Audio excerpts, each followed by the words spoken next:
Hadis riwayat Al-Bukhari nomor 1. Berkata Al-Bukhari telah menceritakan kepada kami Al-Humaid Abdullah bin Az-Zubair. Ia berkata telah menceritakan kepada kami Sufyan.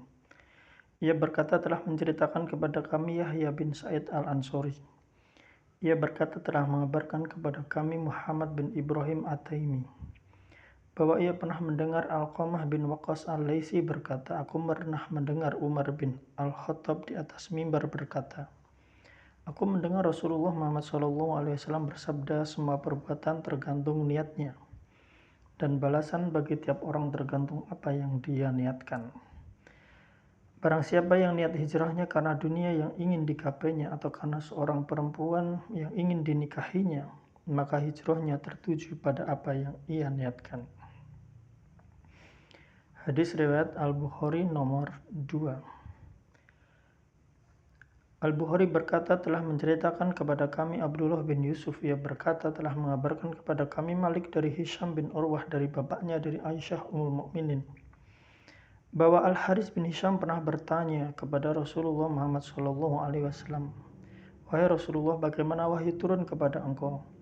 Maka Rasulullah Muhammad SAW menjawab, terkadang datang kepadaku seperti suara gemerincing lonceng, dan cara ini yang paling berat buatku. Lalu terhenti sehingga aku dapat mengerti apa yang disampaikan. Dan terkadang datang malaikat menyerupai seorang laki-laki lalu berbicara kepadaku, lalu aku dapat memahami apa yang diucapkannya. Aisyah berkata, sungguh aku pernah melihat turunnya wahyu kepada Nabi Muhammad SAW pada suatu hari yang sangat dingin, dan saat wahyu terputus dari beliau, dahi beliau mengucurkan keringat. Hadis riwayat Al-Bukhari nomor 3. Al-Bukhari berkata, telah menceritakan kepada kami Yahya bin Bukair.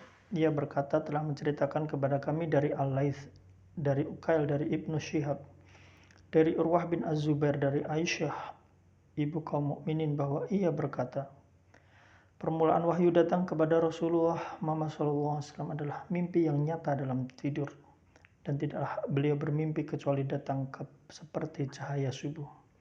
Kemudian beliau dianugerahi rasa cinta untuk menyendiri, lantas beliau pun menyendiri di Gua Hira untuk bertahanut di dalamnya, yaitu ibadah di dalam beberapa malam, ibadah di malam hari. Selang beberapa waktu sebelum kemudian kembali kepada keluarganya untuk mempersiapkan bekal bertahanus kembali. Beberapa waktu setelahnya beliau menemui Khadijah kembali untuk mempersiapkan bekal seperti sebelumnya. Sampai akhirnya datanglah suatu hal yang hak, yang benar kepada beliau saat berada di Gua Hira.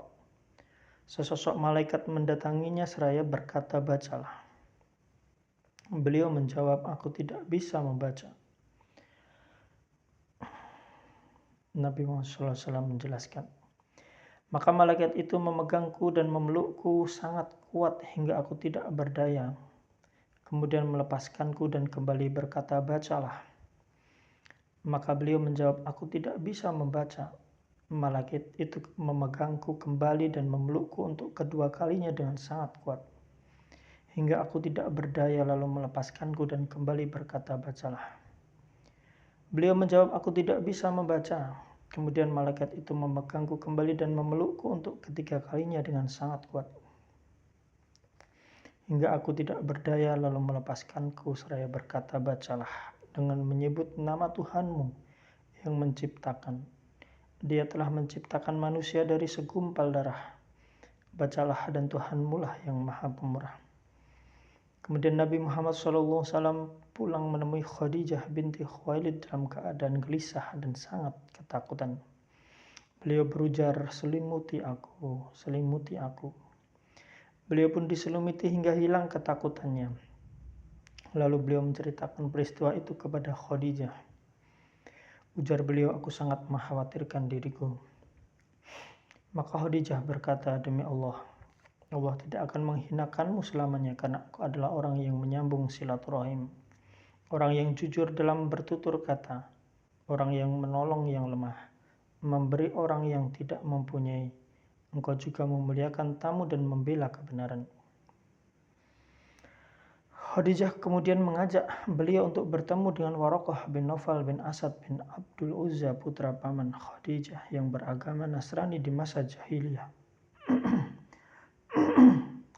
Ia juga menulis buku dalam bahasa Ibrani, juga menulis kitab Injil dalam bahasa Ibrani dengan izin Allah. Saat itu Waraqah sudah tua renta dan buta matanya. Khadijah berkata, "Wahai sepupuku, dengarkanlah apa yang disampaikan oleh keponakanmu ini." Waraqah berkata, "Wahai ponakanku, apa yang telah engkau alami?" Maka Rasulullah Muhammad SAW menuturkan peristiwa yang dialaminya. Waraqah berkata, "Ini adalah malaikat seperti yang pernah Allah turunkan kepada Musa. Seandainya aku masih muda dan aku masih hidup saat engkau nanti diusir oleh kaummu." Rasulullah Muhammad SAW bertanya, "Apakah aku akan diusir oleh kaumku?" Waraqah menjawab, "Iya. Karena tidak ada satupun orang yang datang dengan membawa seperti apa yang engkau bawa ini kecuali akan dimusuhi. Seandainya jika aku masih ada saat peristiwa itu, nanti pasti aku akan menolongmu sekuat tenaga."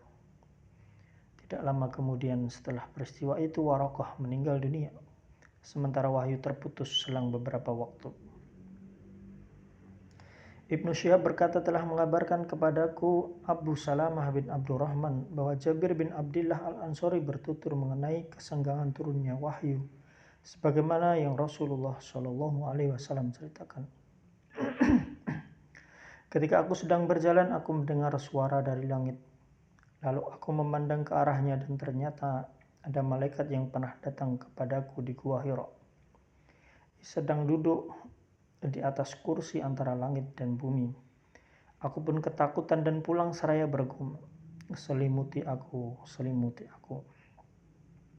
Maka Allah Ta'ala menurunkan wahyu berbunyi, 'Wahai orang yang berselimut, bergegaslah dan berikanlah peringatan.' Sampai firman Allah, 'Dan berhala-berhala itu tinggalkanlah.' Sejak saat itu wahyu terus-menerus turun berkesinambungan." Hadis ini juga diriwayatkan oleh Abdullah bin Yusuf dan Abu Soleh. Dikatakan juga oleh Hilal bin Raddad dari Az-Zuhri, sementara Yunus dan Ma'mar menyepakatinya. Hadis riwayat Al-Bukhari nomor 4. Al-Bukhari berkata, telah menceritakan kepada kami Musa bin Ismail, ia berkata. Telah menceritakan kepada kami Abu Awanah, ia berkata. Telah menceritakan kepada kami Musa bin Abi Aisyah, ia berkata.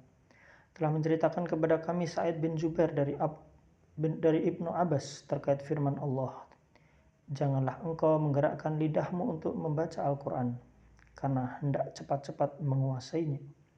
Ibnu Abbas berkata, dahulu Rasulullah Muhammad SAW apabila menghadapi wahyu turun, Al-Quran yang turun kepadanya, beliau sangat kewalahan dan kesulitan. Di antaranya beliau kerap kali menggerakkan kedua bibirnya. Ibnu Abbas melanjutkan, "Aku akan menggerakkan kedua bibirku untuk membacakannya kepada kalian sebagaimana Rasulullah melakukannya." Sa'id berkata, "Dan aku akan menggerakkan kedua bibirku untuk membacakannya sebagaimana aku lihat Ibnu Abbas melakukannya." Maka di saat Nabi SAW menggerakkan kedua bibirnya, turun firman Allah Ta'ala, "Jangan engkau gerakkan lidahmu untuk membaca Al-Quran karena hendak cepat-cepat menguasainya. Sesungguhnya atas tanggungan kamilah mengumpulkannya di dalam dadamu dan membuatmu pandai membacanya." Maksudnya Allah mengumpulkannya di dalam dadamu untuk dihafalkan dan kemudian engkau dapat membacanya. Apabila kami telah selesai membacakannya, maka ikutilah bacaan tersebut. Maksudnya dengarkan dan diamlah. Kemudian Allah berfirman, kemudian sesungguhnya atas tanggungan kamilah penjelasannya. Maksudnya dan kewajiban kamilah untuk menjelaskan, sehingga engkau dapat membacanya tanpa kesalahan. Maka Rasulullah SAW sejak saat itu apabila Jibril alaihissalam datang kepadanya, beliau mendengarkannya, dan ketika Jibril alaihissalam telah pergi, maka beliau dapat membacanya sebagaimana Jibril alaihissalam membacanya. Hadis riwayat Al-Bukhari nomor 5. Al-Bukhari berkata, telah menceritakan kepada kami Abdan, ia berkata. Telah mengabarkan kepada kami Abdullah, ia berkata. Telah mengabarkan kepada kami Yunus dari Az-Zuhri, dan diriwayatkan dari jalur lain telah menceritakan kepada kami Bishr bin Muhammad, ia berkata. Telah mengabarkan kepada kami Abdullah, ia berkata. Telah mengabarkan kepada kami Yunus dan Ma'mar dari Az-Zuhri dengan riwayat yang sama, ia berkata. Telah mengabarkan kepada kami Ubaidullah bin Abdillah dari Ibnu Abbas, ia berkata, bahwasanya Rasulullah Muhammad SAW adalah orang yang paling dermawan, terutama pada bulan Ramadan ketika malaikat Jibril alaihissalam menemuinya. Sesungguhnya Jibril alaihissalam kerap kali menemui beliau pada setiap malam di bulan Ramadan, di mana Jibril alaihissalam mengkaji Al-Quran bersama beliau. Sungguh Rasulullah SAW jauh lebih bermurah hati jauh lebih bermurah hati daripada angin yang berhembus.